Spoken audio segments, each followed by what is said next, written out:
नमस्कार, मैं हूं आपके साथ पूर्णिमा मिश्रा और अब आपको देश के तमाम सियासी मुद्दों पर भारत 24 के सीईओ और एडिटर इन चीफ और फर्स्ट इंडिया के सीएमडी और editor in chief doctor Jagdish Chandra का विश्लेषण सुनवाते हैं।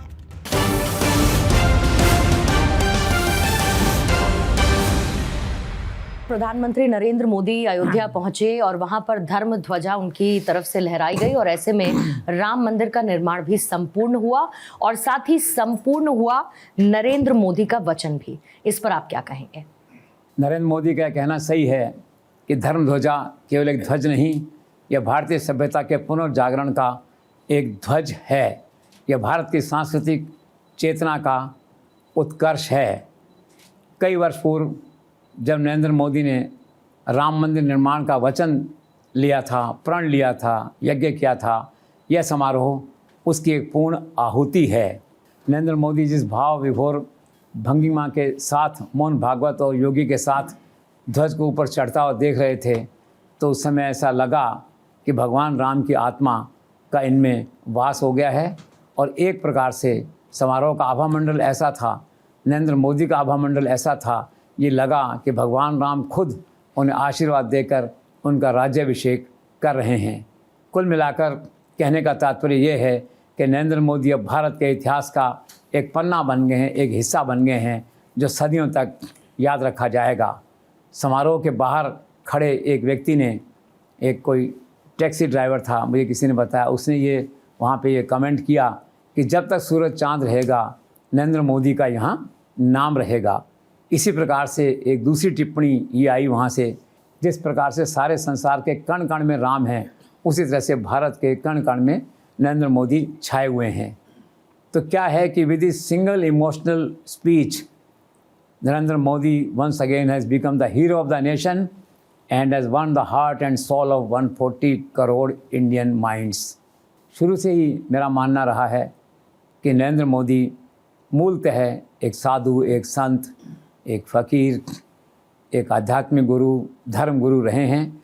और इस बार ऐसा लगता है कि भगवान राम ने उन्हें जो काम सौंप के यहाँ भेजा था, पहले कह चुके हैं कि शायद इस काम के लिए भगवान ने मुझे भेजा है, तो श्री राम ने जो जिम्मेदारी उनको सौंपी थी उस जिम्मेदारी को उन्होंने पूरा किया।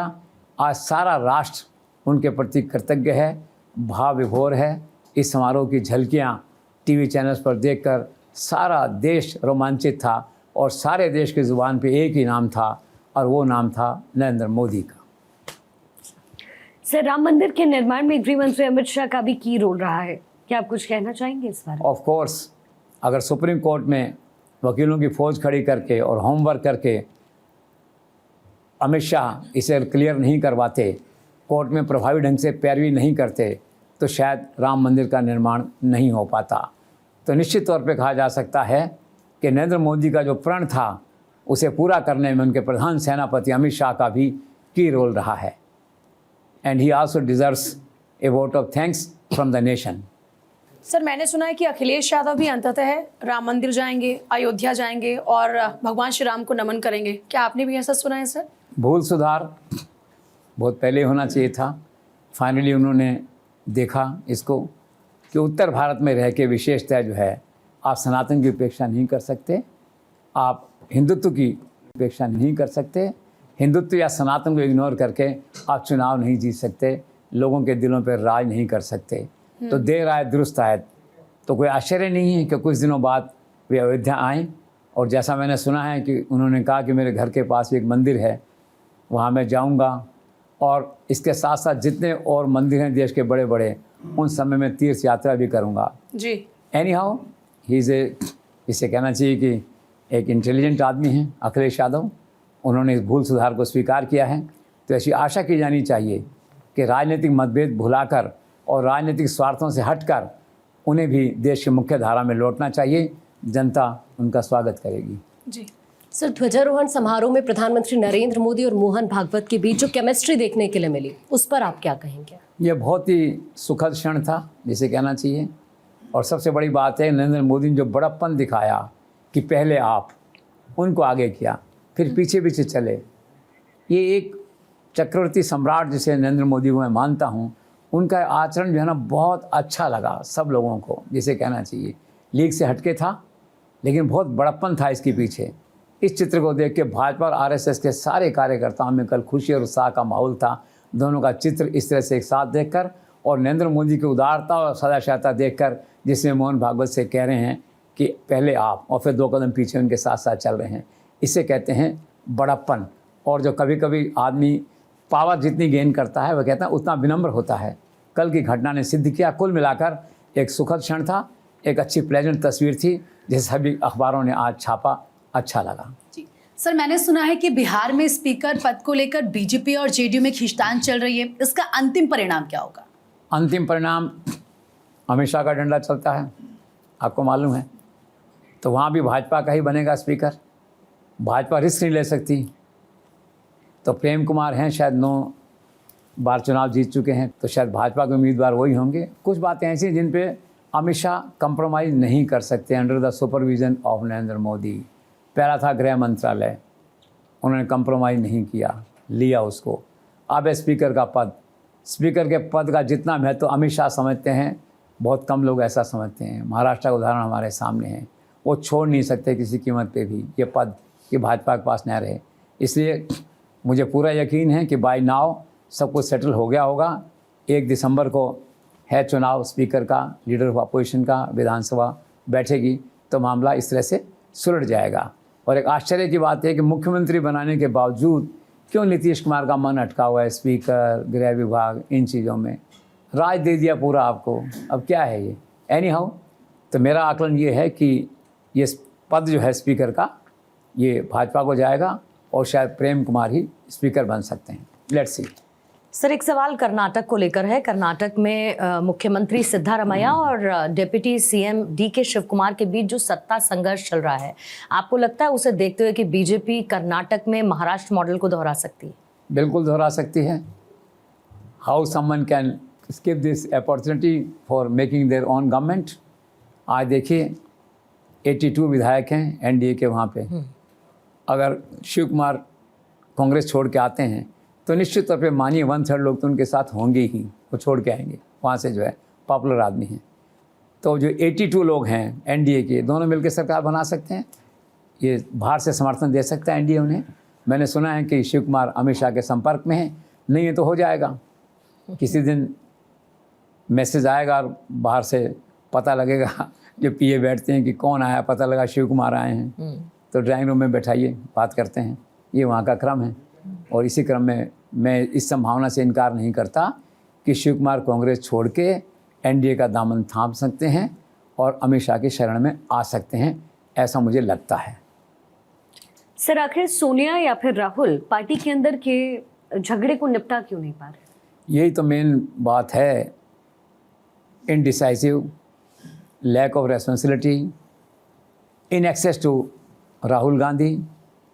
खुद वादे करना या वादे नहीं करना तो समय पर उसका खंडन नहीं करना, ये कांग्रेस की एक पुरानी परंपरा हो गई है। कुछ राज्यों में डिप्टी सीएम की पोस्ट के लिए कह देना ये कि 2.5 साल बाद आप राज करो, 2.5 साल बाद तुम राज करोगे। फिर विवाद होता है तो फिर लोग कहते हैं नहीं हमने तो ऐसा नहीं कहा था। राजस्थान में यही हुआ गहलोत पायलट का, बहुत दिन तो विवाद चलता रहा। पायलट हमेशा इस इंप्रेशन में रहेगी 2.5 साल बाद मैं मुख्यमंत्री बनूंगा। गहलोत कैंप ने कहा नहीं भाई ऐसा कोई वायदा आलाकमान ने नहीं किया, सोनिया ने नहीं किया, प्रियंका ने नहीं किया। तो झगड़ा चलता रहा। झगड़ा कहाँ तक पहुँचा आप देखते हैं। लेकिन इशू ये है मेन कि जब ये झगड़ा राजस्थान में उठा मान लो और बाद में छत्तीसगढ़ में ये झगड़ा उठा, तो ठीक उसी समय सोनिया गांधी आगे आकर या राहुल गांधी आगे आकर एक बयान क्यों नहीं जारी करते कि हमने कोई ऐसा वादा नहीं किया था, ये सत्य नहीं है। ये तो नहीं कहेंगे कि व्यक्ति झूठ बोल रहा है, पर ये कहेंगे इज़ नॉट फैक्चुअली करेक्ट, हमने कोई वादा नहीं किया था, तो बात वहीं ख़त्म हो जाती है। वो उसको लटकाए रखते हैं, इन्हें वे कन्फ्यूज़ रहते हैं। और हो सकता है वायदा किया हो तो आज मॉरल अथॉरिटी नहीं बनती आदमी की, कैसे उसको इनकार करे। जो भी है, छत्तीसगढ़ में ये हुआ, अब यहाँ पे ये हो रहा है। वो क्लेम कर रहे हैं शिव कुमार के लोग, हमें राहुल गांधी ने प्रॉमिस किया था कि लगभग 2.5 साल बाद करेंगे, लगभग 2.5 साल हो गए अब ये, तो हमें दीजिए कुर्सी। कुर्सी ऐसी है कि कोई व्यक्ति बन जाए तो छोड़ना कौन चाहता है। सिद्धरमैया भी नहीं छोड़ना चाहते, वही पॉपुलर लीडर हैं वहाँ के। तो बेसिकली क्या है कि इनडिसाइसिवनेस जो है ना कांग्रेस आला कमान की, ये इसके लिए मूलतः जिम्मेदार है कि राज्यों में झगड़े क्यों होते हैं। मान लिया आपने वादा नहीं किया तो 2 टूक कहिए ना मीडिया में आके कि ये गलत कह रहा है व्यक्ति, हमने वादा नहीं किया, टॉपिक एंड्स इटसेल्फ। वो नहीं होगा यहाँ पे।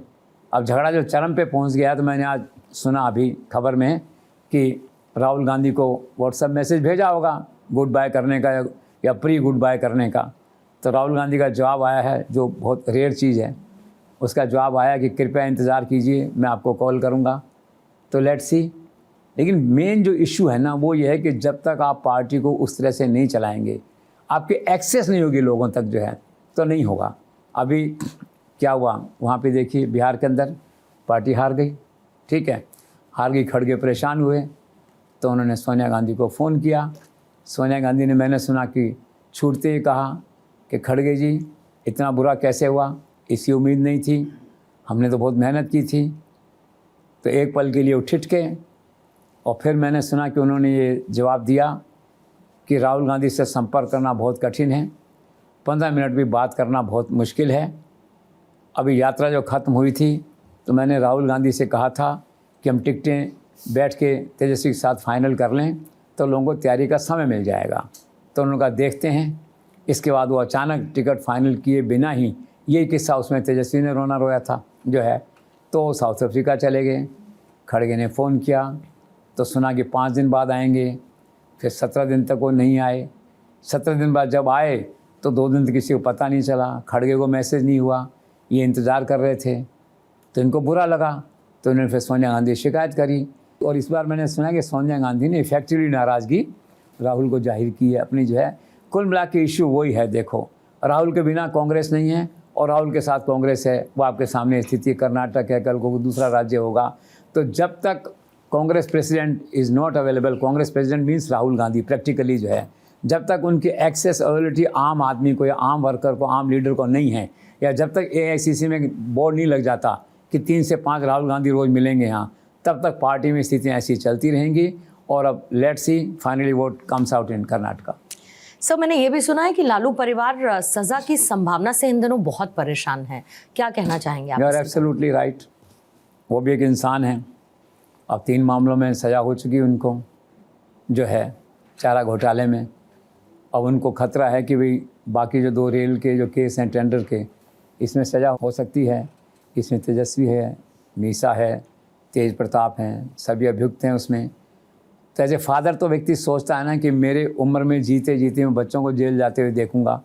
एक दुख आता है व्यक्ति के मन में। तो पीड़ित हैं, इधर तेजस्वी पीड़ित हैं कि देखिए पिताजी के कारण से आज मेरी स्थिति हुई, उनके कारण से चुनाव हारे हम, जंगल राज का नारा था और अब ये स्थिति है।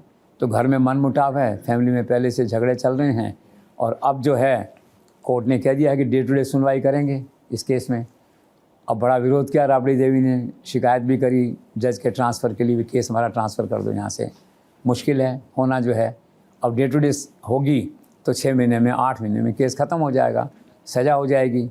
और अगर ऐसा हुआ और ये लोग जेल चले गए तो सारा परिवार ही मोर और लेस जेल चला गया ना, देखा जाए तो फिर उस ख़ानदान का, विरासत का और लीगेसी का क्या होगा। तो गंभीर प्रश्न है। और एक कानून आया था 2 महीने वाला, वो तो अब रेलेवेंट नहीं रहा कि मुख्यमंत्री नहीं बने वो, दैट वेज है। इन कुल मिला के परिवार पूरी चिंता में। आपकी ये सूचना बिल्कुल सही है। और इसी विश्लेषण के साथ 9 PM स्पेशल में फिलहाल वक्त एक बहुत छोटे से ब्रेक का है। आप बने रहिए भारत 24 के साथ।